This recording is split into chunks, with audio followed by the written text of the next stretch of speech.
So the first thing we're asking folks is just tell us your journey of how you got to Mutual Park.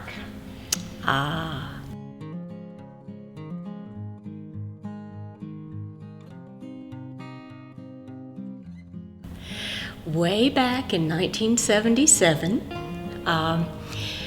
Ed and I were here for seminary, for him to go to seminary, and some friends of ours were attending Mutual Park. They were also a seminary couple. And so we came, but the thing that impressed us most was a visit by Jim and Jean West. They were just members, and at that time people came to visit, and we were at home on just a typical night and got a knock at the door, and they said, "Hi, we're from Mutual Park, and we noticed that you had visited our church, and we just wanted to come by and talk about our church and tell you about it and invite you back again." And we just had the best conversation, and they were just so warm and welcoming. And we thought, now this is a church that we could be happy with. So we continued to come back again, and it was mostly because of them, not just because of our friends, but because someone cared enough that didn't know us from Adam and came to visit us and tell us about it. But that became the way we were associated with Mutual Park. And through that, we just noticed that the people were so caring and friendly and welcoming. Then Ed ended up being an associate pastor here. But as our children came along, the other part of it was how wonderful our church was at taking care of our children, of loving the children in the church. There was one particular person that comes to mind, Emma Miner. She was the most caring person for children. She taught children for years. She started as a teenager, and by the time our children came along and were in it, she was in her 80s. And if our children missed a Sunday, we got a phone call the week. She said, "Is everything okay? Are they doing all right?" And she would let us know the lesson for the week and what the children had missed and what they were going to be learning that next Sunday. She cared and made that point to call Jessica and Emily to say, "We missed you, we care about you, and we're looking forward to seeing you on Sunday." So just the care that was shown to our children made it a wonderful experience for them.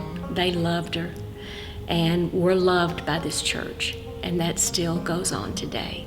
So that's a very special thing. And then there were others, Claude and Tamisa Hazlett.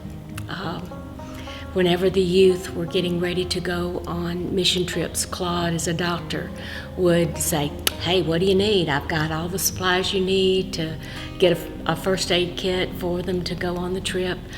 Anybody need a scholarship? Anyone need money to go to camp? Just let me know. We'll take care of it. Don't tell them who did it, but just let me know." And those are the kinds of things. He would do it anonymously. That's what our church does. They care, but they don't want the recognition. They just want to show love. And that's what continues today. That spirit of caring and loving and giving in all the ways they do.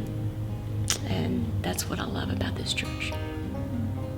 Keep that spirit alive of serving, of reaching out to all the members, to the children, to the youth, to the young adults.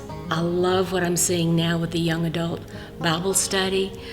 Of whatever age you are, you have a responsibility to reach out and welcome all, that inclusiveness that we have made a part of our mission statement, to carry that forward, because that's where we touch the lives of those in our community. It's not from the pulpit, as much as we love you. It's not from the pulpit, it's from the pews. And if we do that, we will continue to grow and continue to be a force in this community. It's wonderful. I love this church. I've been here for, 47 years now, and I would not go anywhere else. It has fed me through some difficult times, but it has continued to love me, and I see it continue to love this community, even beyond this community, to the state and what we do in Eastern Kentucky, what we do in Morocco.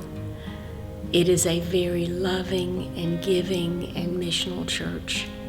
To be as small as we are, we have a big heart, and it shows.